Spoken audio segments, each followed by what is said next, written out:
Melanjutkan materi sliding rate. Example, based on table 15.2, the total sliding interest credit installments during the credit period are 822 million Indonesian rupiah with a principal of 600 million Indonesian rupiah for a period of 3 years or 36 months.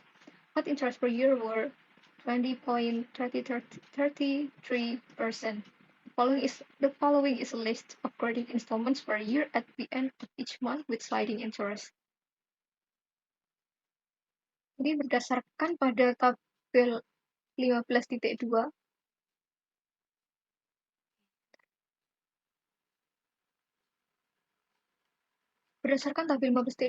diperoleh total angsuran kredit bunga sliding selama periode kredit sebesar 822 juta dengan produk kredit 600 juta, jangka waktu 3 tahun atau 36 bulan. Bunga flat per tahunnya yaitu 12,33%. Berikut adalah daftar angsuran kredit per tahun pada setiap akhir bulan dengan bunga sliding. Tabel 15.2 menunjukkan daftar angsuran pokok dan bunga dengan metode sliding. Berikut adalah tabel 15.2 daftar angsuran pokok dan bunga dengan metode sliding. Untuk pokok pinjam, angsuran pertama dimulai dari tanggal 1 Mei 2017 dengan pokok pinjaman 600 juta. Lalu cicilan pokok didapat dari 600 juta dibagi 36. Untuk cicilan bunganya didapat dari 600 juta dikali 24% per 12. Lalu untuk angsuran per bulannya itu dapat dari cicilan pokok tambah cicilan bunga. Dan sisa pinjaman didapat dari pokok pinjaman dikurangi cicilan pokok. Lalu pada angsuran kedua itu dimulai dari 1 Juni 2017. Kok pinjaman sekian, cicilan pokok tetap untuk cicilan bunga itu didapat dari 600 juta dikurangi dengan cicilan pokok dikali 0,002. Angsuran per bulan bisa pinjaman hitungan dengan sama. Lalu pada angsuran ketiga, dimulai pada angsuran ketiga, yaitu pada bulan Juli 2017, pokok pinjamannya sekian dengan cicilan pokok yang sama. Untuk cicilan bunganya dihitung dengan 600 juta dikurangi cicilan pokok dikali angsuran, bulan angsuran dikurangi 1 dikalikan 0,02. Lalu untuk angsuran per bulannya dan sisa pinjaman dengan perhitungan yang sama. Dari angsuran ketiga sampai ke 36 ini menggunakan cara hitung yang sama. Flat rate interest calculation is based on prorate interest calculation in accordance with the credit period and credit amount. Thus, determining the principal and interest installments is very simple. In bank practice, a flat rate is generally used to determine a lower interest rate compared to using an effective rate or sliding rate. Formula for determining principal and interest installment were like this. With description, M is credit ceiling, I is interest rate, C is credit term, and N is number of installment months during the credit period. Jadi perhitungan bunga dengan flat rate didasarkan pada perhitungan bunga secara prorata sesuai dengan jangka waktu kredit dan nominal kredit. Dengan demikian, untuk menentukan angsuran pokok dan bunganya sangat sederhana.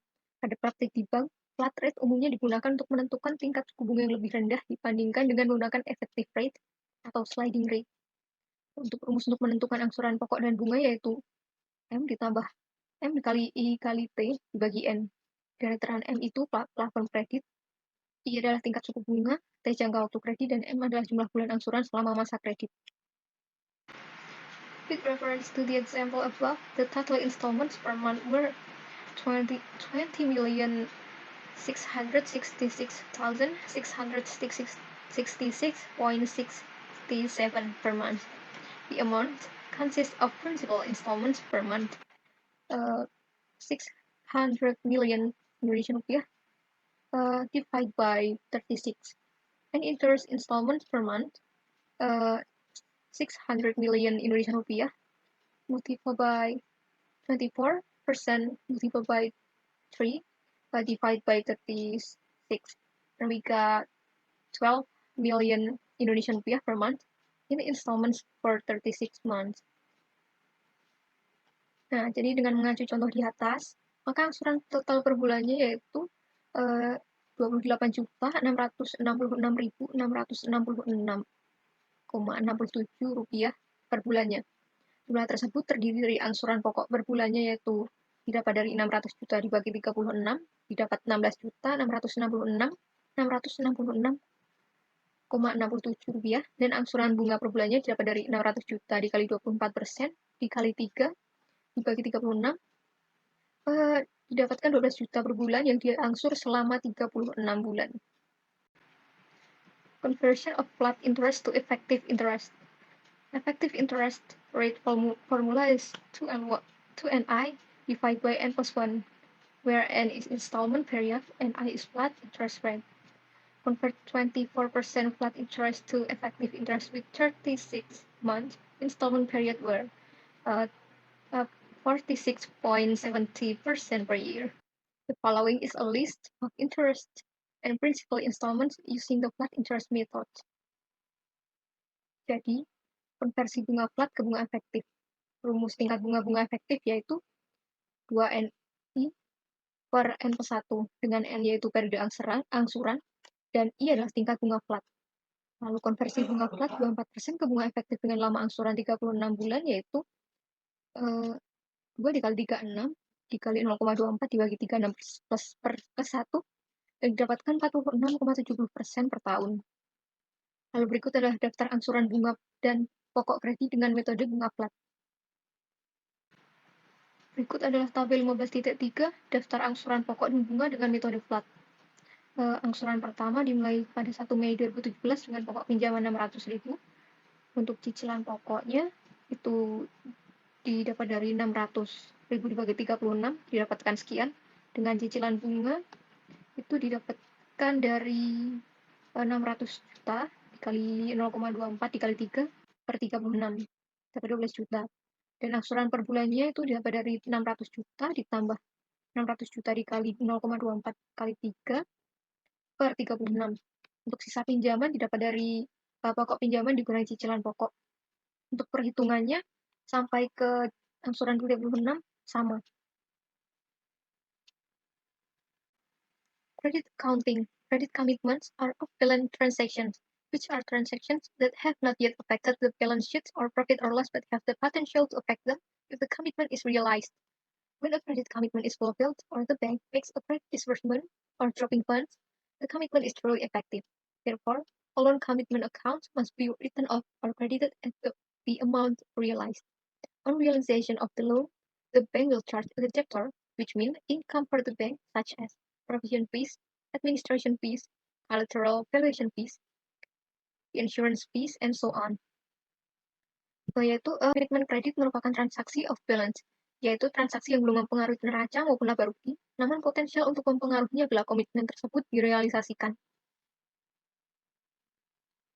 Nah, pada saat komitmen kredit dipenuhi atau bank melakukan pengucuran kredit atau dropping dana, maka komitmen benar-benar telah efektif. Dengan demikian, seluruh rekening komitmen kredit dimaksud harus dihapus atau dikreditkan sebesar nilai yang direalisasikan. Pada realisasi kredit, bank akan memungut beban terhadap debitur, yang berarti pendapatan bagi bank, yang berupa biaya provisi, biaya administrasi, biaya taksasi jaminan, biaya asuransi, dan sebagainya. And then example 1. On April 25, 2017, Anita Firdaus submitted a credit application to Bank Mitra Niaga Semarang in the amount of 50 million Indonesian rupiah. The loan application was approved on May 1, 2017 with a 5-year term interest rate of 20%. The debtor is charged with provision and commission fee of 0.25%, stamp duty of 10,000 Indonesian rupiah, replacement cost of printed matter is of 5,000 Indonesian rupiah, administration fee of 100,000 Indonesian rupiah, notary and land deed official fee is 300,000 Indonesian rupiah, credit insurance fee 100,000 Indonesian rupiah. The bank calculates interest at a sliding rate. On that date, Anita Firdaus directly disbursed a loan amounting to 50 million Indonesian rupiah, with the details transferred to Cirebon branch 20 million Indonesian rupiah, credited to Anita Firdaus current account 20 million Indonesian rupiah, and the rest in cash. Tanggal 25 April 2017, Anita Firdaus mengajukan permohonan kredit pada Bank Mitra Niaga Semarang sebesar 50 juta. Aplikasi kredit tersebut disetujui pada tanggal 1 Mei 2017 dengan jangka waktu 5 tahun dan tingkat suku bunga 20%. Debitur dibebani biaya provisi dan komisi 0,25%, biaya materai 10.000, biaya penggantian barang cetakan 5.000, biaya admin 100.000, biaya notaris dan PPAT 300.000, dan biaya asuransi kredit 100.000. Bank memperhitungkan bunga dengan sliding rate. Pada tanggal tersebut, Anita langsung mencarikan kredit sebesar 50 juta dengan perincian ditransfer ke cabang Cirebon 20 juta, dikreditkan ke rekening giro Anita 20 juta, dan sisanya tunai. Lalu berikut adalah pencatatannya. Pada 1 Mei 2017, kredit yang diberikan sebesar 50 juta di debit, RAK cabang Cirebon 20 juta dikredit, giro Anita 20 juta dikredit, provisi dan komisi 250.000 dikredit, persediaan biaya materai 10.000 dikredit, giro notaris 300.000 dikredit, pendapatan admin 100.000 dikredit, persediaan barang cetakan 5.000 dikredit, premi asuransi kredit 100.000 dikredit, dan kas 9.225.000 dikredit. Lalu pada 1 Juni 2017, giro Anita sebesar 1.666.666,66 rupiah. Dengan kredit yang diberikan 833.333,33 rupiah dan pendapatan bunga kredit 833.333,33 rupiah. Lalu pada 1 Juli 2017, giro Anita itu 1.652.778,33 rupiah dengan kredit diberikan yaitu 833,333 rupiah dan pendapatan bunga kreditnya 819.445 rupiah. Didapatkan dengan metode sliding rate. The recording of transactions in example 1 is directly recorded in the real and nominal accounts without preceding the recording of administrative accounts. This is because the credit contract and loan disbursement are done at one time, on May 1st, 2017. If the credit is disbursed not on the day of the credit contract, the bank will first record the administrative account with the journal credit RAR, undrawn credit facility in the amount of the credit ceiling that hasn't been charged or realized or not yet withdrawn. This account will disappear with the disbursement of credit by debiting RAR. Undrawn credit facility is equal to the credit drawdown. Jadi, pencatatan transaksi pada contoh 1 di atas tadi langsung dicatat pada rekening real dan nominal, tanpa didahului pencatatan rekening administratif.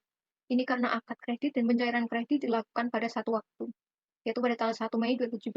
Apabila kredit dicairkan tidak di hari akad kredit, bank akan melakukan pencatatan pada rekening admin terlebih dahulu dengan jurnal kredit, rekening atau CR, RAR fasilitas kredit yang belum ditarik sebesar plafon kredit yang belum didroping atau direalisasi atau belum ditarik.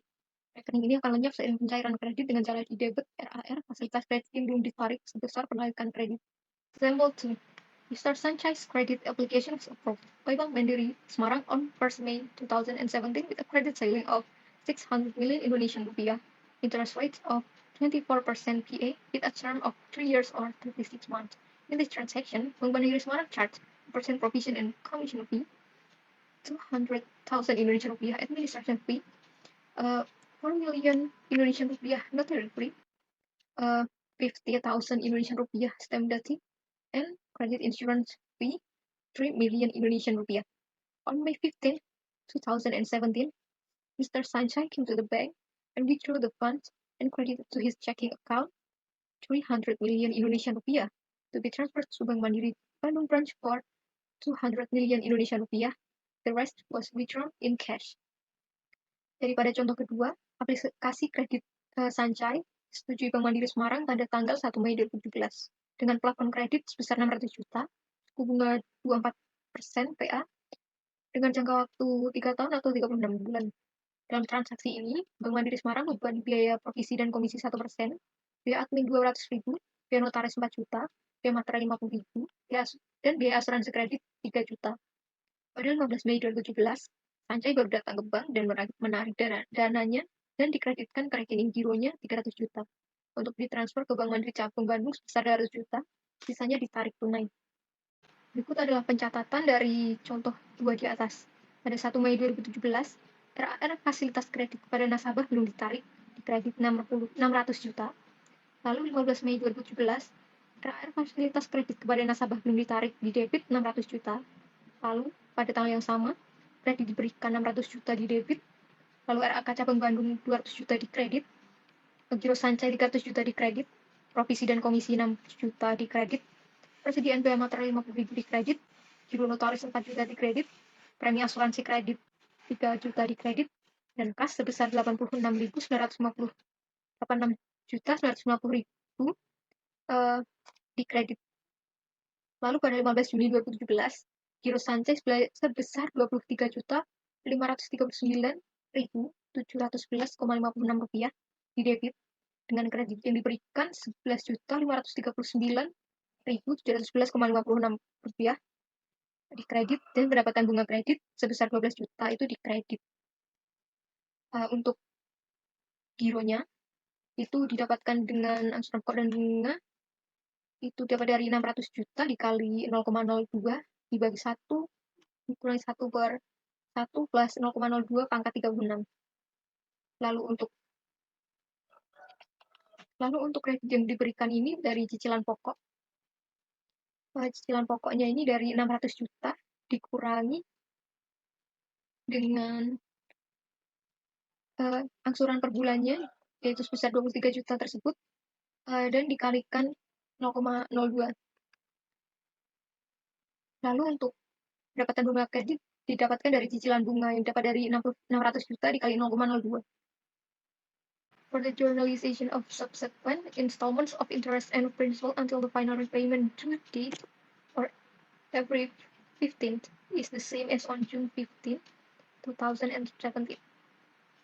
Table 15.4 is list of principal and interest installments for case example 2. Accounting treatment of interest on loans. The treatment of loan interest will be seen from the quality of loans that provide interest. If the loan is classified as current, then the bank can apply the accrual basis and record interest income at the time of reporting. Thus, interest that is not yet due may be recorded as interest receivable at the time of financial reporting. For non-performing loans, the bank will treat interest income on a cash basis.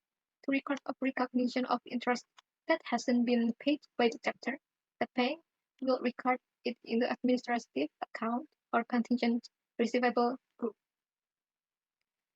Jadi ini saja perlakuan akuntansi bunga kredit. Bunga kredit dibukukan tersendiri. Perlakuan bunga kredit akan dilihat dari kualitas kredit yang memberikan bunga. Bila kredit tergolong lancar, maka bank bisa menerapkan accrual basis.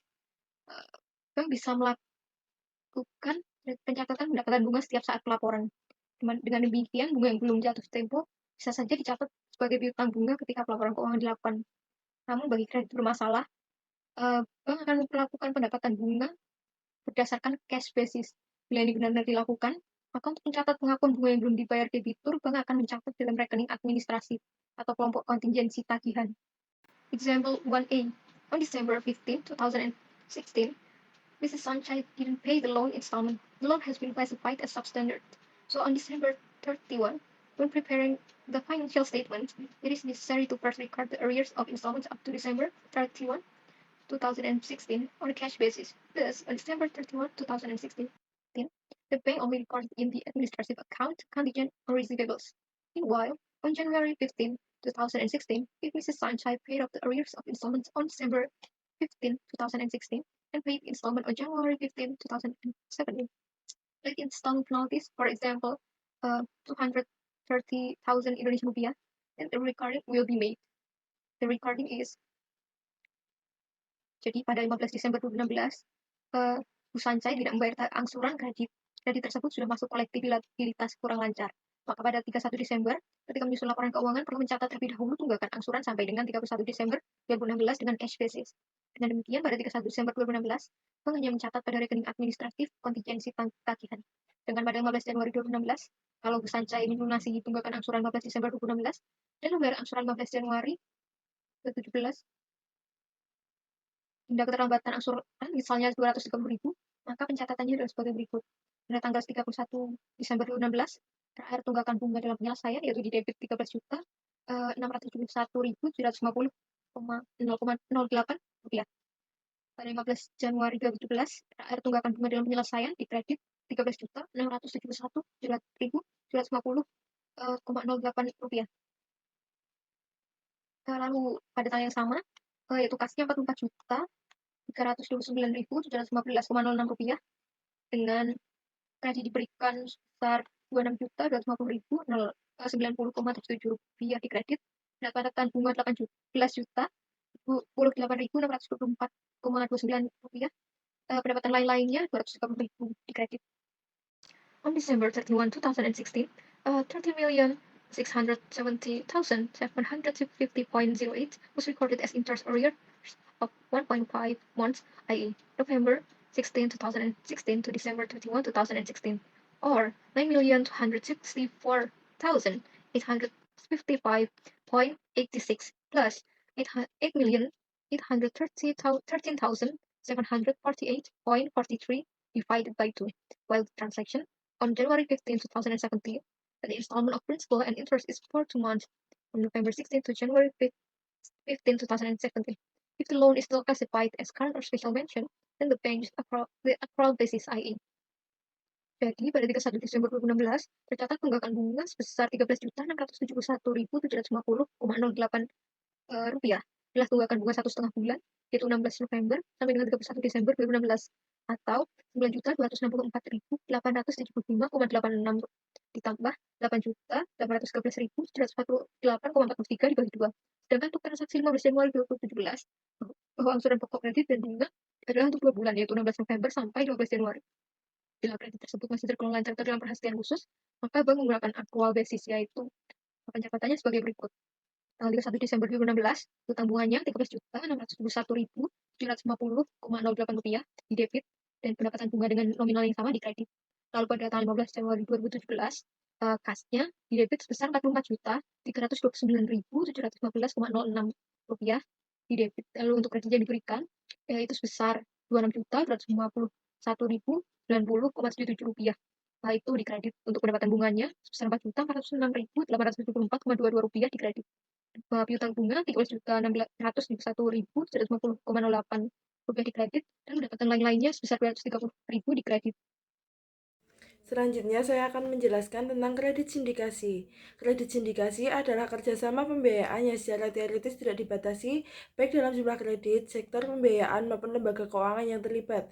Secara umum, kredit sindikasi memiliki ciri-ciri sebagai berikut, yaitu yang pertama, melibatkan lebih dari satu lembaga keuangan atau bank. Kedua, mempunyai syarat-syarat dan ketentuan yang sama bagi masing-masing peserta. Yang ketiga, hanya ada satu dokumentasi kredit yang menjadi pegangan bagi peserta bank. Yang keempat, kerjasama ini diadministrasikan oleh suatu agen yang sama bagi semua peserta bank. Dalam pembiayaan bersama, seluruh pendapatan bunga, pendapatan provisi dan administrasi, jumlah angsuran yang diterima, dan risiko kredit dibagi menurut share masing-masing bank peserta. Khusus masalah bunga digunakan Weighted Average Interest Rate Calculation Method. Contoh soalnya yaitu sebagai berikut. Untuk membiayai proyek PTX, Bank A menjalin kerjasama pembiayaan dengan Bank B, Bank C, dan Bank D. Bank A ditunjuk selaku bank koordinator, nilai pembiayaannya yaitu sebesar 100 miliar dalam jangka waktu 2 tahun. Untuk merealisasi kredit sindikasi ini, bank peserta harus melimpahkan dananya terlebih dahulu ke bank koordinator yaitu Bank A. Pelimpahan dana ini merupakan transaksi antar bank sehingga aliran dana melalui Bank Indonesia atau clearing antar bank. Share dan suku bunga kredit sindikasi sebagai berikut.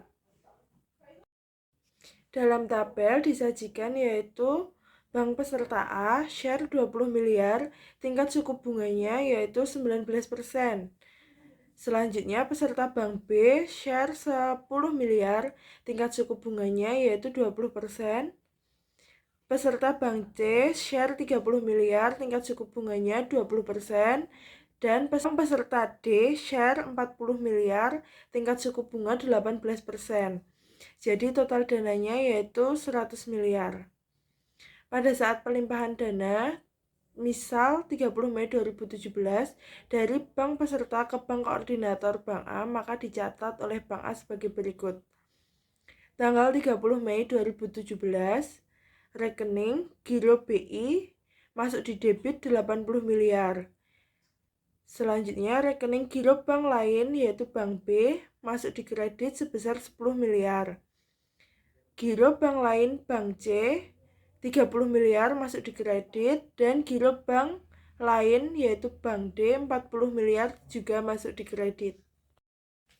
Untuk menentukan tingkat suku bunga yang dibebankan kepada debitur bisa dihitung sebagai berikut. Bank peserta A share 20 miliar, bobot 0,20, suku bunga individual 19%, suku bunga tertimbang 3,80%. Bank peserta B 10 miliar, bobot 0,10, suku bunga individual 20%, suku bunga tertimbang 2%. Bank peserta C share 30 miliar, bobot 0,30, suku bunga individual 20%, suku bunga tertimbang 6%. Bank peserta D share 40 miliar, bobot 0,40, suku bunga individualnya 18%, suku bunga tertimbangnya yaitu 7,20%. Jumlahnya yaitu share 100 miliar, bobot 1, suku bunga tertimbangnya yaitu 19%. Dengan memperhatikan perhitungan tersebut, suku bunga kredit yang dibebankan kepada debitur adalah 19%. Tingkat suku bunga ini kemudian menjadi dasar untuk menentukan nilai angsuran pokok dan bunga serta distribusinya bagi masing-masing bank peserta.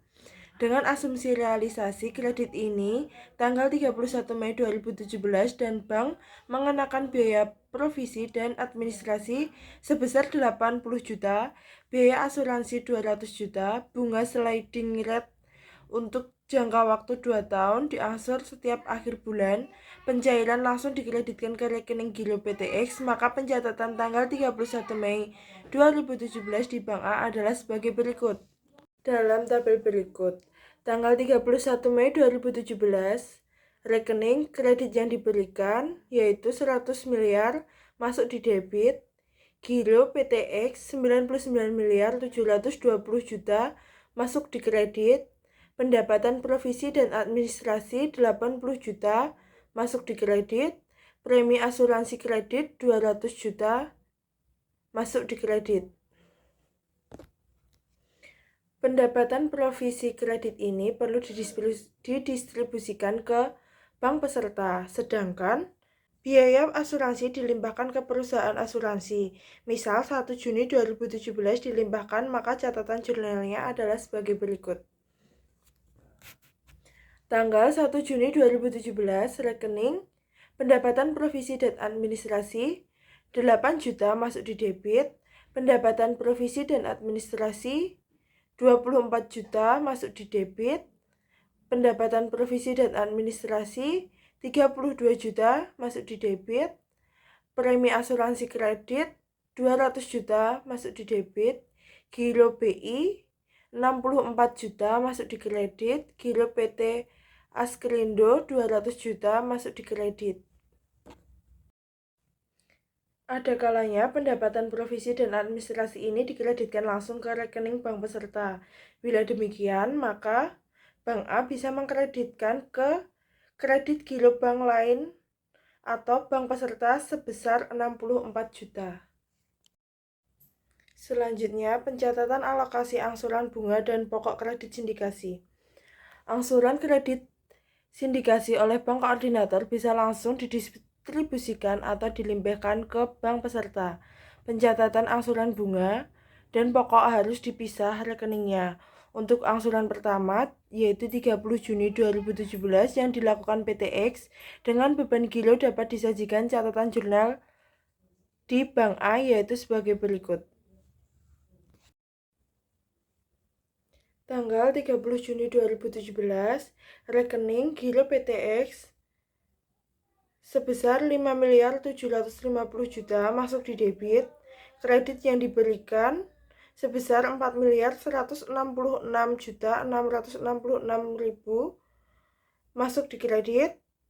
Pendapatan bunga kredit sindikasi 1.583.333 masuk di kredit. Pelimpahan yaitu rekening kredit yang diberikan 3.333.333.000 masuk di debit. Pendapatan bunga kredit sindikasi 1.266.666.000 masuk di debit. Giro bank lain 583.333.000 masuk di kredit. Giro bank lain yaitu Bank C 1.750.000 masuk di kredit. Giro bank lain Bank D 2.266.666.000 masuk di kredit. Jurnal pelimpahan ini hanya mengkredit ke masing-masing rekening bank peserta yang ada di Bank A. Bila bank peserta B, C, dan D menarik dananya di Bank A, maka solusinya melalui clearing sehingga Bank A akan mendebit rekening giro bank-bank lain dan mengkredit rekening giro BI. Alokasi pokok kredit dan bunga untuk angsuran atau cicilan pertama adalah sebagai berikut. Bisa dilihat dalam tabel berikut ini. Contoh perhitungannya yaitu atau cara perhitungannya yaitu misal Bank A angsuran pokoknya 4.166.666.666 rupiah dikali 0,20 sama dengan 833.333.333 rupiah. Untuk alokasi bunganya yaitu 20 miliar dikali 19% per 12 sama dengan 316.666.666 rupiah. Jadi angsuran totalnya yaitu 1.150.000.000 rupiah. Angsuran total untuk seluruh outstanding kredit per 30 Juni 2017 adalah 5.750.000.000. Untuk perhitungan alokasi cicilan pokok dan bunga bulan kedua adalah sebagai berikut, yang teman-teman bisa lihat pada tabel. Cara perhitungannya yaitu untuk bank peserta A sendiri 0,20 dikali 95.833.333.333 rupiah sama dengan 19.166.666.666 rupiah. Untuk perhitungan bank peserta lainnya juga sama, yaitu dengan cara perhitungan Bank A tadi. Jurnal angsuran kedua dan seterusnya caranya sama, sedangkan perhitungan bunga kredit sindikasi dan daftar angsurannya adalah sebagai berikut. Bisa dilihat pada tabel di sini. Terdapat angsuran pertama sampai angsuran ke-24 dengan pokok pinjaman 100 miliar. Selanjutnya yaitu ada restrukturisasi kredit. Restrukturisasi kredit adalah upaya yang dilakukan bank dalam kegiatan usaha pengkreditan agar supaya debitur dapat memenuhi kewajiban yang dapat dilakukan antara lain melalui penurunan suku bunga, pengurangan tunggakan bunga kredit, pengurangan pokok kredit, perpanjangan jangka waktu kredit, penambahan fasilitas kredit, pengambil alihan aset debitur sesuai dengan ketentuan yang berlaku, dan konversi kredit menjadi penyerta modal sementara pada perusahaan debitur. Penyertaan modal adalah penyertaan sementara pada perusahaan debitur untuk mengatasi akibat kegagalan kredit. Dengan demikian, usaha restrukturisasi bisa dilakukan salah satu maupun kombinasi dengan cara yang ada. Selanjutnya ada perlakuan akuntansi restrukturisasi kredit. Perlakuan akuntansi restrukturisasi kredit pada prinsipnya dilaksanakan sesuai dengan Pernyataan Standar Akuntansi Keuangan atau PSAK nomor 54 tentang akuntansi utang bermasalah dengan memperhatikan hal-hal sebagai berikut. Yang pertama yaitu nilai buku kredit setelah restrukturisasi kredit. Dihitung dengan menggunakan metode berdasarkan urutan prioritas sebagai berikut. A. Nilai tunai penerimaan kas masa depan sesuai dengan nilai kredit yang direstrukturisasi dengan menggunakan tingkat diskonto.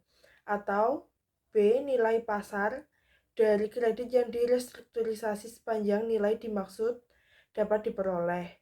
C. Nilai agunan dengan cara penilaian berdasarkan ketentuan pembentukan penyisihan penghapusan aktiva produktif apabila pengembalian kredit sangat terganggu pada agunan. Yang kedua, dalam perhitungan nilai tunai penerimaan kas masa depan atas kredit yang direstrukturisasi, bank wajib menggunakan tingkat bunga efektif dari kredit sebelum restrukturisasi sebagai tingkat diskonto. Yang ketiga, apabila nilai buku baru kredit setelah restrukturisasi dengan menggunakan salah satu metode perhitungan dalam butir 1 lebih kecil dari saldo kredit sebelum restrukturisasi, bank wajib memperhitungkan selisih tersebut sebagai kerugian. Kerugian tersebut dibebankan setelah perhitungan dengan PPAP karena perbaikan kualitas kredit setelah dilakukan restrukturisasi. Yang keempat, dalam memperhitungkan proyeksi penerimaan kas masa depan atas kredit yang direstrukturisasi untuk keperluan perhitungan nilai tunai sebagaimana dihitung dalam butir 1 bahwa wajib menggunakan asumsi yang wajar sesuai dengan perkembangan yang ada agar proyeksi tersebut realistis. Yang kelima, dalam hal restrukturisasi kredit seluruhnya dilakukan dengan penagihan aset termasuk surat berharga atau konversi kredit menjadi penyertaan modal sementara, maka pengakuan kerugian dicatat sebesar selisih antara nilai pasar dari aset atau ekuitas yang diterima dengan nilai buku kredit. Keenam, dalam hal sebagian kredit direstrukturisasi dengan pengalihan aset termasuk surat berharga atau konversi kredit menjadi penyertaan modal sementara dan sebagian kredit direstrukturisasi dengan modifikasi persyaratan kredit, maka pengakuan kerugian dicatat sebesar selisih antara nilai aset atau ekuitas yang diterima dengan nilai buku kredit dan pengakuan kerugian atas modifikasi persyaratan kredit sesuai dengan ketentuan sebagaimana dimaksud dalam angka 1. Yang ketujuh, perhitungan kerugian untuk kredit usaha kecil dan kredit konsumsi yang direstrukturisasi dapat dilakukan menurut jenis kredit dan menggunakan metode statistik atau dilakukan penilaian terhadap setiap fasilitas kredit sesuai dengan angka 1, angka 2, angka 3, dan angka 4. Kedelapan, bank wajib mengevaluasi kredit yang telah direstrukturisasi setiap triwulan.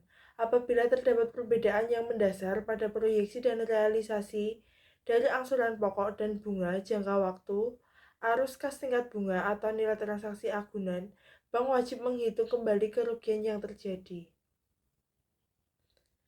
Nah, dalam hal ini dicatat dasar perhitungan restrukturisasi kredit yang terdapat pada tabel berikut ini, yaitu terdapat jenis restrukturisasi kredit, nilai nominal kredit, PPAP yang telah ditentukan, present value,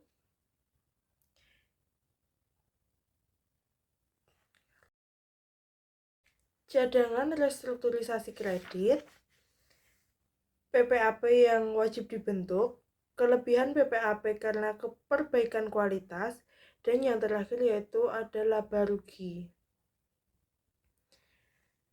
Nah, teman-teman bisa lihat sendiri pada tabel tersebut telah terdapat cara perhitungannya. Selanjutnya, kita lanjut ke ilustrasi restrukturisasi kredit. Untuk menyederhanakan persoalan restrukturisasi kredit, berikut ini diberikan ilustrasi secara singkat dengan periode angsuran per tahun dalam praktik perhitungan angsuran per bulan, per 3 bulan, atau per 6 bulan. Contoh kasus yang pertama yaitu restrukturisasi kredit dengan penghapusan tunggakan bunga atau administrasi, perpanjangan waktu, dan penurunan suku bunga. Misalnya, kredit macet untuk nasabah X sebesar 100 juta, tunggakan bunga sampai saat ini 40 juta, jangka waktu angsuran kredit masih 2 tahun dengan suku bunga 45% PA. Pada hari ini, bank telah bersepakat dengan debitur untuk melakukan restrukturisasi kredit macet tersebut.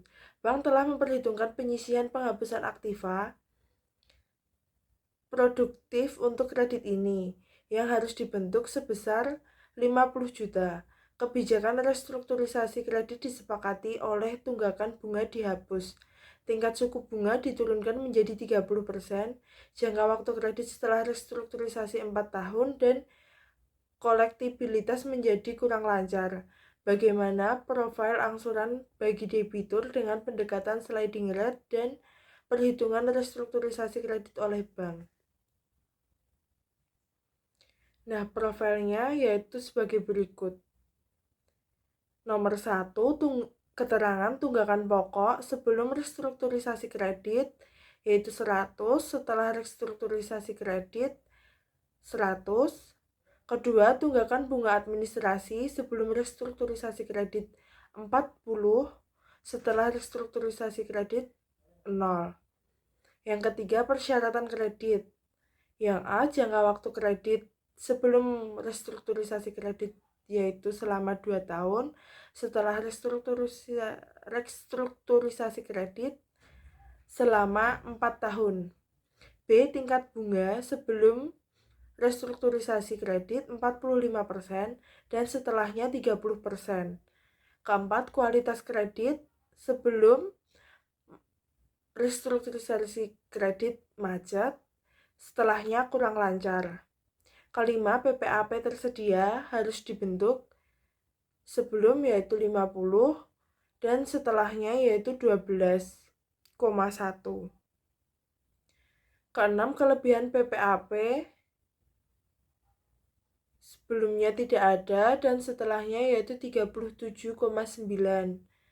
Yang ketujuh, penyisihan restrukturisasi kredit sebelumnya tidak ada dan setelahnya yaitu 19.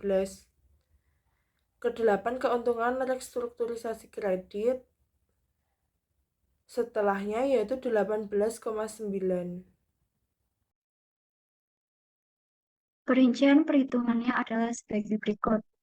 Untuk pihak debitur nomor 1, pokok setelah restrukturisasi tahun 1 25,0, tahun 2 25,0, tahun 3 250, tahun 4 250.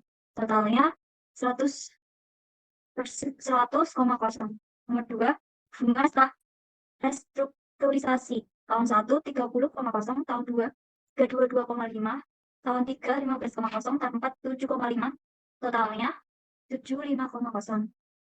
Nomor 3, arus kas masuk pokok dan bunga tahun 1 55,0, tahun 2 47,5, tahun 3 40,0, tahun 4 32,5. Totalnya 175,0. Untuk pihak bank yang keempat, arus kas masuk tahun pertama 55,0, tahun 2 47,5, tahun 3 40,0, tahun 4 32,5. Totalnya 175,0. Nomor 5, nilai sekarang dengan rate 45%. Tahun pertama 37,9, tahun kedua 22,6, tahun ketiga 13,1, tahun keempat 7,4. Totalnya 81,0.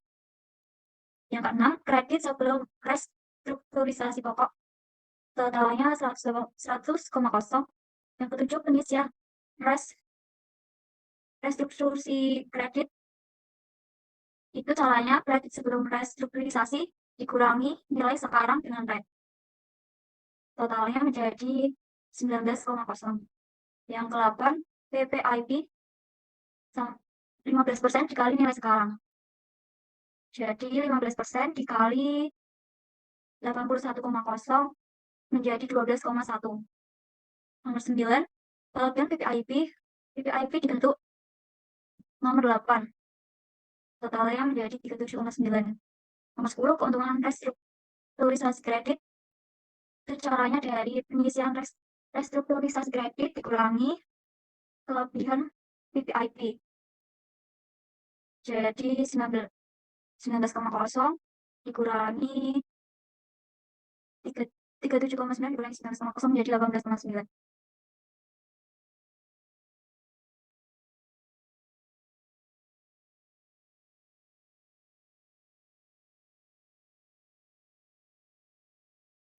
Rekening DR kredit yang diberikan di debit 100, CRK 1 giro nasabah 100 di kredit. Nomor 2, pembentukan PPIP sesuai kualitas kredit. Rekening DR beban PPIP 50 di kredit, di debit, CR PPIP 50 di kredit. Yang D, setelah restrukturisasi kredit. Yang pertama, pembentukan pengisian restrukturisasi kredit. Rekening DR kerugian restrukturisasi kredit 19 di debit, CR pengisian restrukturisasi kredit 19 di kredit. Nomor 2, koreksi kelebihan PPIP. DR PPIP 37,9, CR beban PPIP 37,9 di kredit. Nomor 3, offsetting kelebihan restrukturisasi dengan kelebihan PPIP. DR beban PPIP 19 di debit, CR kerugian restrukturisasi kredit 19 di kredit.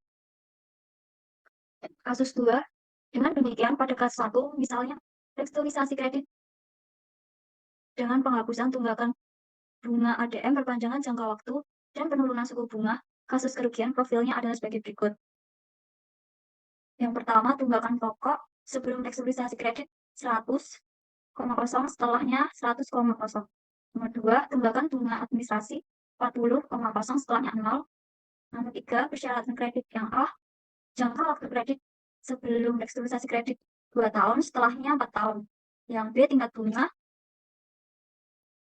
sebelum restrukturisasi kredit 45%, setelahnya 10%. Nomor 4, kualitas kredit sebelum restrukturisasi macet, setelahnya kurang lancar. Nomor 5, PPIP tersedia harus dibentuk sebelum 50,0, setelahnya 8,3. Nomor 6, kelebihan PPIP setelahnya 4,417. Nomor 7, cadangan restrukturisasi kredit sebelumnya kosong, setelahnya 44,4. Nomor 8, keuntungan restrukturisasi kredit setelahnya 2,7. Selanjutnya, perincian perhitungan dan jurnal ada di Excel. Adalah sebagai berikut. Untuk pihak debitur nomor 1, pokok setelah restrukturisasi tahun 1, 25,0, dan seterusnya sampai tahun ke-4, 25,0. Totalnya menjadi 100,0. Nomor 2, bunga setelah restrukturisasi tahun 1, 10,0, tahun 2, 7,5, tahun 3, 7,5, tahun 4, 2,5. Totalnya menjadi 25,5. Nomor 3, arus kas masuk pokok dan bunga tahun 1, 35,5, tahun 2, 32,5, tahun 3, 32,5, tahun 4, 27,5. Totalnya menjadi 125,0. Untuk pihak bank, nomor 4, arus kas masuk pokok dan bunga tahun 1, 35,5, tahun 2, 32,5, tahun 3, 32,5, tahun 4, 27,5. Totalnya menjadi 125,0. Nomor 5, nilai sekarang dengan rate 45, 24,1, tahun pertama, tahun kedua 15,5, tahun ketiga 15,5, tahun keempat 6,2, totalnya menjadi 55,7. Yang keenam, kredit sebelum restrukturisasi pokok, totalnya 100,0. Nomor 7, pengisian restrukturisasi kredit itu dari 100,0 dikurangi 55,7 menjadi 44,3. Nomor 8, PPIP 15% kali nilai sekarang itu dari 15% dikali 55,7 menjadi 8,3. Ke-9, kelebihan PPIP. PPIP dibentuk nomor 8, totalnya menjadi 41,7. Nomor 10, kerugian restrukturisasi kredit dari 44,3 dikurangi 41,7 menjadi totalnya menjadi 2,7. Nomor 11, amortisasi kerugian restrukturisasi 25% dikali 10 dikali kerugian restrukturisasi kredit tahun pertama 0,67, tahun kedua 0,67, tahun ketiga 0,67, tahun keempat 0,67. Totalnya menjadi 2,7. Untuk jurnalnya, sebelum restrukturisasi kredit, yang pertama pemberian kredit di rekening DR kredit yang diberikan 100 di debit, DR kas atau giro nasabah 100 di kredit. Nomor 2, pembentukan PPIP sesuai kualitas kredit. DR bukan PPIP 50 di debit, DR PPIP 50 di kredit. Yang B, setelah restrukturisasi kredit. Yang pertama, pembentukan pengisian restrukturisasi kredit.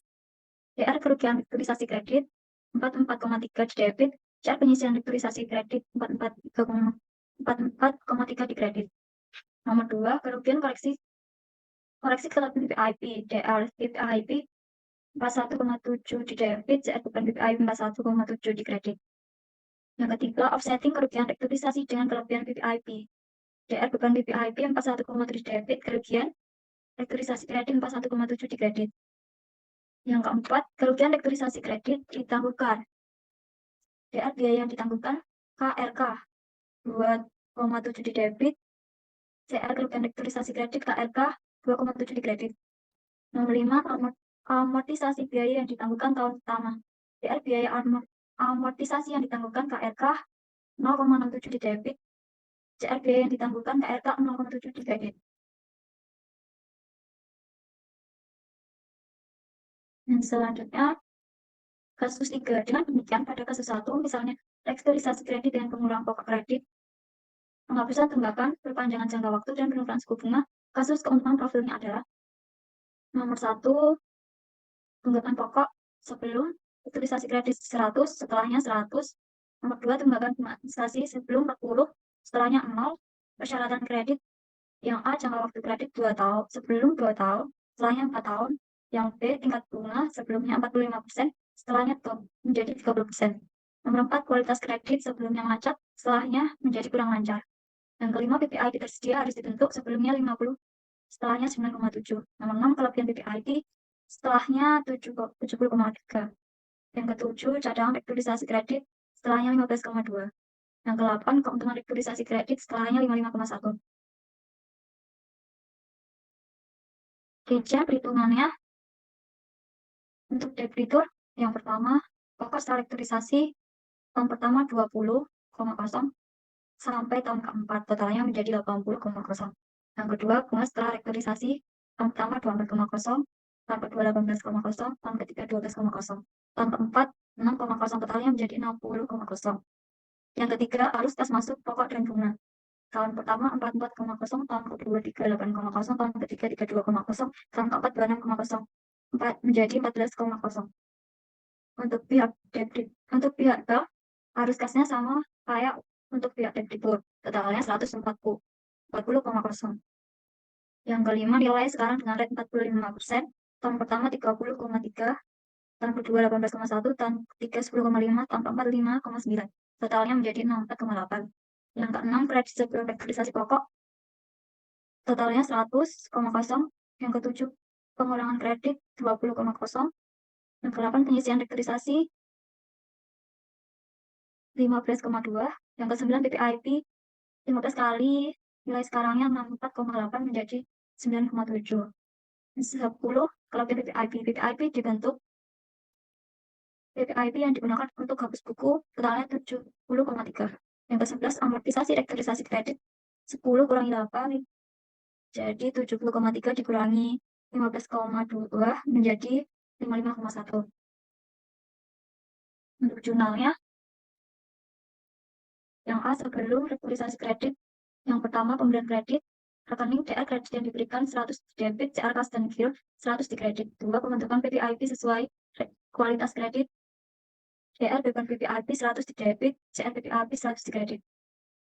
Yang B, setelah restrukturisasi kredit. Yang pertama, pengurangan pokok kredit, DR PPIP 20 di debit, CR kredit yang diberikan 20 di kredit. Yang kedua, pembentukan pengisian restrukturisasi kredit, DR kerugian restrukturisasi kredit 15,2 di debit, CR kredit yang diberikan 15,2 di kredit. Yang ketiga, koreksi kelebihan PPIP, DR BPIP 70,3 di debit, CR beban BPIP 70,3 di kredit. Yang keempat, offsetting kerugian restrukturisasi dengan kelebihan BPIP. Rekening DR beban BPIP 15,2 di debit, CR kerugian restrukturisasi kredit 15,2 di kredit. Kasus 4, dengan mengacu pada kasus 1, misalnya restrukturisasi kredit dengan pengurangan pokok kredit, penghapus dan tunggakan bunga, perpanjangan jangka waktu, dan penurunan suku bunga. Kasus kerugian. Profilnya yang pertama, tunggakan pokok sebelum restrukturisasi 100, setelahnya 100. Yang kedua, tunggakan bunga administrasi sebelumnya 40, setelahnya kosong. Yang ketiga, persyaratan kredit yang A, jangka waktu kredit sebelumnya 2 tahun, setelahnya menjadi 4 tahun. Yang B, tingkat bunga sebelumnya 45%, setelahnya menjadi 30%. Yang keempat, kualitas kredit sebelumnya macet, setelahnya menjadi kurang lancar. Yang kelima, PPIP tersedia harus dibentuk sebelumnya 50, setelahnya 6,7. Kalau 6, kelebihan PPIP 23,3. Yang ketujuh, penyisian restrukturisasi kredit 35,5. Yang ke-8, keuntungan restrukturisasi kredit 12,2.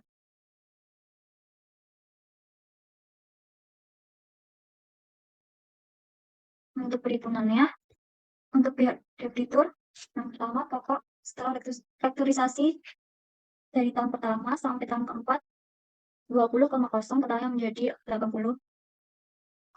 Yang kedua, bunga setelah restrukturisasi 8,0, tahun kedua 6,0, tahun ketiga 4,0, tahun keempat 2,0, totalnya menjadi 20,0. Yang ketiga, arus kas masuk pokok dan bunga tahun pertama 28,0, tahun kedua 26,0, tahun ketiga 24,0, tahun keempat 22,0, totalnya menjadi 100. Untuk pihak bank, arus kas masuk pokok dan bunganya sama seperti untuk pihak debitur, totalnya 100,0. Yang kelima, nilai sekarang dengan rate 45%, tahun pertama 19,3, tahun kedua 12,4, tahun ketiga 7,9, tahun keempat 5,0, tahun totalnya 4,5. Yang keenam, kredit sebelum restrukturisasi pokok, totalnya 100. Yang ketujuh, pengurangan kredit pokok, totalnya 20. Yang ke-8, penyisian restrukturisasi kredit, totalnya 35,5. Yang ke-9, PPIP 15% dikali nilai sekarang, totalnya 6,7. Yang ke-10, kelebihan PPIP dibentuk. PPIP yang digunakan untuk dihapus buku, totalnya 23,3. Yang ke-11, kerugian restrukturisasi kredit, totalnya 12,2. Itu dari penyisian restrukturisasi kredit 35,5 dikurangi 23,3 menjadi 12,2. Yang ke-12, amortisasi restrukturisasi. Jurnalnya A, sebelum restrukturisasi kredit. Yang pertama, pembelian kredit. Rekening DR kredit yang diberikan 100 di debit, CR kas atau giro nasabah 100 di kredit. Yang kedua, pembentukan PPIP sesuai kualitas kredit. CR beban PPIP 50 di debit, CR PPIP 50 di kredit. Yang B, setelah restrukturisasi kredit. Yang pertama, pengurangan pokok kredit, tunggakan bunga, DR PPIP 20 debit, CR kredit yang diberikan 20 di kredit. Yang kedua, pembentukan penyisian restrukturisasi kredit, DR kerugian restrukturisasi kredit 35,5 di debit, CR penyisian restrukturisasi kredit 35,5 di kredit. Yang ketiga, koreksi kelebihan PPIP, DR PPIP 23,3 di debit, CR beban PPIP 23,3 di kredit.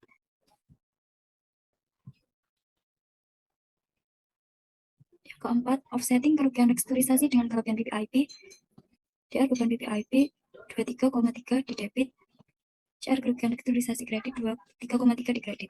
Yang kelima, kerugian restrukturisasi kredit yang ditangguhkan. Yang kelima, kerugian restrukturisasi kredit yang ditangguhkan. DR biaya yang ditangguhkan KRK 2,2 di debit, CR kerugian restrukturisasi kredit KRK 12,2 di kredit. Yang keenam, amortisasi biaya yang ditangguhkan tahun 1, DR biaya amortisasi KRK 3,4 di debit, CR biaya ditangguhkan KRK 3,4 di kredit. Yang selanjutnya, kasus 5. Dengan mengacu pada kasus 1, misalnya restrukturisasi kredit dengan kapitalisasi tunggakan bunga, perpanjangan jangka waktu, dan penurunan suku bunga. Kasus keuntungan. Kasus 5, dengan mengacu pada kasus 1, misalnya restrukturisasi kredit dengan kapitalisasi tunggakan bunga, perpanjangan jangka waktu, dan penurunan suku bunga. Kasus keuntungan profilnya adalah sebagai berikut. Yang pertama, tunggakan pokok sebelum restrukturisasi kredit 100, setelahnya 100. Yang kedua, tunggakan bunga administrasi sebelum 40, setelahnya 0. Yang ketiga, persyaratan kredit. Yang A, jangka waktu kredit sebelum 2 tahun, setelahnya 4 tahun. Yang B, tingkat bunga 45, sebelumnya 45%, setelahnya 30%. Yang keempat, kualitas kredit sebelumnya macet, setelahnya menjadi kurang lancar. Yang kelima, PPIP tersedia harus dibentuk sebelumnya 50, setelahnya 14,6.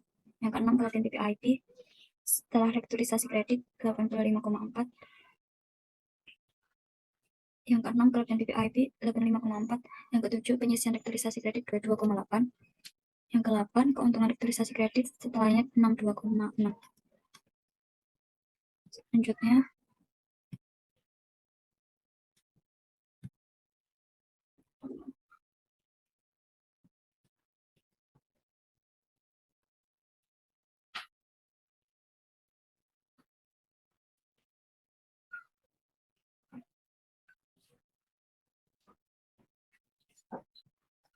Selanjutnya, perincian perhitungannya adalah sebagai berikut.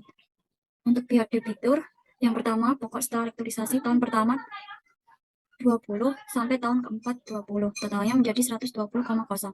Yang kedua, bunga setelah restrukturisasi tahun pertama 8,0, tahun kedua 6,0, tahun ketiga 4,0, tahun keempat 2,0, totalnya menjadi 90,0. Yang ketiga, arus kas masuk pokok dan bunga tahun pertama 28, tahun kedua 26, tahun ketiga 24, tahun keempat 22, totalnya menjadi 21,0. Yang untuk pihak bank, arus kas masuk pokok dan bunga itu rincian perhitungannya sama seperti arus kas masuk pokok dan bunga untuk pihak debitur, yaitu totalnya 210,0. Yang kelima, nilai sekarang dengan rate 45%, tahun pertama 19,3, tahun kedua 12,4, tahun ketiga 7,9, tahun keempat 5,0, totalnya menjadi 97,2. Yang keenam, kredit sebelum restrukturisasi, totalnya 100. Yang ketujuh, penambahan produk pokok kredit tunggakan bunga, totalnya 20. Yang ke-8, penyisian restrukturisasi kredit, totalnya 22,8, itu dari kredit sebelum restrukturisasi ditambah penambahan pokok kredit dikurangi nilai sekarang, totalnya menjadi 2,8. Yang ke-9, PPIP 15% dikali nilai sekarang, totalnya 14,6.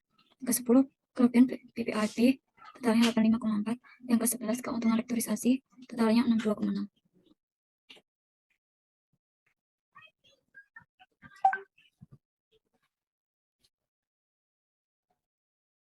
Jurnalnya, yang A, sebelum restrukturisasi kredit. Yang pertama, pemberian kredit rekening, DR kredit yang diberikan 100 di debit, CR kas atau giliran nasabah 100 di kredit.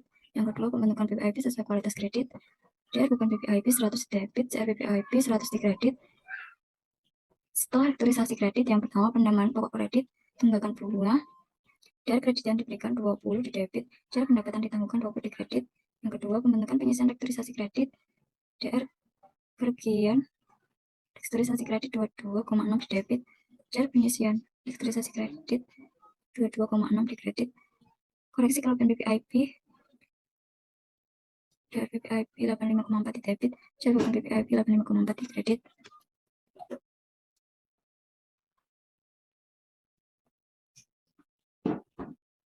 Yang keempat, offsetting kerugian restrukturisasi dengan kelebihan PPIP. DR beban PPIP 22,8 di debit, CR kerugian restrukturisasi kredit 22,8 di kredit. Yang kelima, amortisasi pendapatan, CR biaya amortisasi KRK dan CR biaya yang ditangguhkan KRK itu sesuai penerimaan. Yang selanjutnya, kasus 6. Dengan mengacu pada kasus 1, misalnya restrukturisasi kredit dengan kapitalisasi tunggakan bunga, perpanjangan jangka waktu, dan penurunan suku bunga, kasus kerugian profilnya adalah sebagai berikut. Yang pertama, tunggakan pokok sebelum restrukturisasi 100, setelahnya 120. Yang kedua, tunggakan bunga administrasi sebelum 40, setelah 0. Yang ketiga, persyaratan kredit. Yang A, jangka waktu kredit 2 tahun, setelahnya 4 tahun. Yang B, tingkat bunga sebelum 45%, setelahnya 10%. Yang keempat, kualitas kredit sebelumnya macet, setelahnya kurang lancar. Yang kelima, PPIP tersedia harus dibentuk sebelum restrukturisasi kredit 50, setelahnya 10. Yang keenam, kelebihan PPIP setelahnya 40. Yang ketujuh, cadangan restrukturisasi kredit 53,2. Yang ke-8, keuntungan restrukturisasi kredit setelahnya 13,2.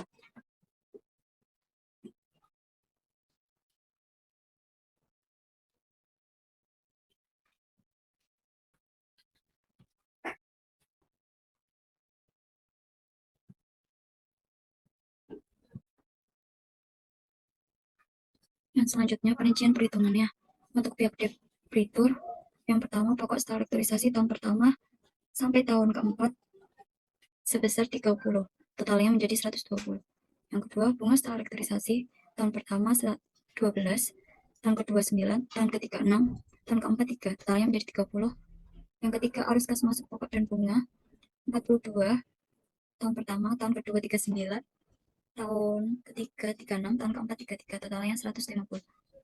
Untuk pihak bank, yang keempat, arus kas masuk pokok dan bunga itu seperti arus kas masuk untuk pihak debitur, totalnya menjadi 150. Yang kelima, nilai sekarang dengan rate 45%. Tahun pertama 29,0, tahun kedua 18,5, tahun ketiga 11,8, tahun keempat 7,7, totalnya 66,8. Yang keenam, kredit sebelum rektorisasi, totalnya 100. Yang ketujuh, penambahan pokok kredit, tunggakan bunga, totalnya 20. Yang ke-8, penyisian rektorisasi kredit, itu dari kredit sebelum rektorisasi ditambah pokok kredit tunggakan bunga dikurangi nilai sekarang. Yang ke-9, PPIP 15% dikali nilai sekarang, totalnya 53,2. Yang ke-10, kelebihan PPIP, totalnya 40. Yang ke-11, kerugian rektorisasi kredit, itu dari penyisian rektorisasi kredit dikurangi kelebihan PPIP 53,2 dikurangi 40 menjadi 13,2. Itu untuk kerugian rektorisasi kredit. Yang ke-12, kerugian rektorisasi amortisasi 25% dikali 11, tahun pertama sampai tahun keempat 3,3, totalnya menjadi 13,2. Yang selanjutnya untuk jurnalnya,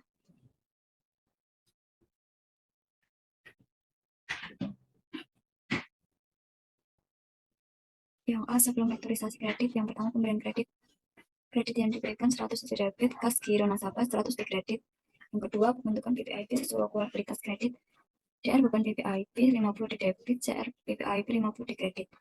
Yang B, setelah rektorisasi kredit, yang pertama penambahan pokok kredit, tunggakan bunga, kredit yang diberikan 20 debit, pendapatan yang ditanggungan 20 di kredit. Yang kedua, pembentukan penyisian rektorisasi kredit, pendapatan rektorisasi kredit 53,2 di debit, CR penyisian rektorisasi kredit 53,2 di kredit.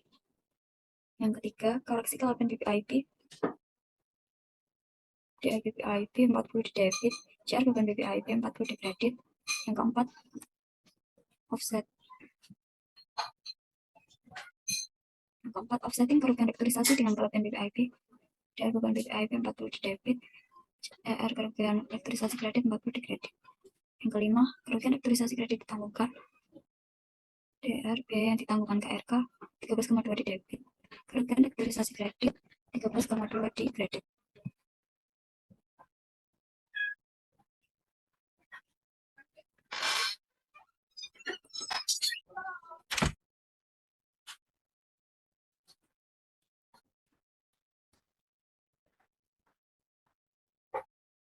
Itu dari 25% dikali 12,2, tahun pertama 3,4, tahun pertama sampai tahun keempat 3,4, totalnya menjadi 12,2. Untuk jurnalnya,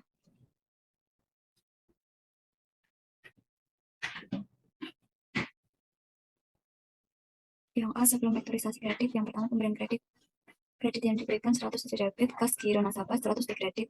Yang kedua, pembentukan PPIP sesuai kualitas kredit, DR beban PPIP 50 di debit, CR PPIP 50 di kredit. Yang B, setelah rektorisasi kredit, yang pertama penambahan pokok kredit, tunggakan bunga, kredit yang diberikan 20 debit, pendapatan yang ditanggungan 20 di kredit. Yang kedua, pembentukan penyisian rektorisasi kredit, pendapatan rektorisasi kredit 53,2 di debit, CR penyisian rektorisasi kredit 53,2 di kredit. Yang ketiga, koreksi kelapan PPIP, DR PPIP 40 di debit, CR beban PPIP 40 di kredit. Yang keempat, offset. Yang keempat, offsetting kerugian rektorisasi dengan kelapan PPIP, DR beban PPIP 40 di debit, CR kerugian rektorisasi kredit 40 di kredit. Yang kelima, kerugian rektorisasi kredit ditanggungan, DR biaya yang ditanggungan KRK 13,2 di debit, kerugian rektorisasi kredit 13,2 di kredit.